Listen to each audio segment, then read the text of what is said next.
শুকরিয়া। এ পর্যায়ে আমাদের সামনে কথা নিয়ে আসছেন শাহ শাহাবুর রহমতুল্লাহ সুযোগ্য সাহেবজাদা, ইমাম উলামা পরিষদ কিশোরগঞ্জের সম্মানিত সভাপতি, ঐতিহাসিক শহীদ মসজিদের পেশ ইমাম হযরত মাওলানা আনজার সাতানি হাফেজাহুল্লাহ। আসসালামু আলাইকুম রহমতুল্লাহ। কথা পুনরাবৃত্তি করা না, বারবার একই কথা সবাই বলবে, এটা দিয়ে আমাদের সময় নষ্ট করা না।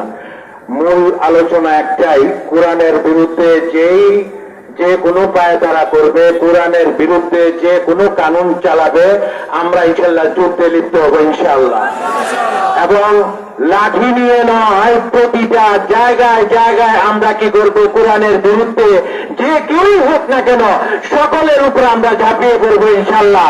জনসাধারণ আমরা ইমানের জন্য জান দিতে রাজি আছি ইনশাল্লাহ। রাজি আছি তো?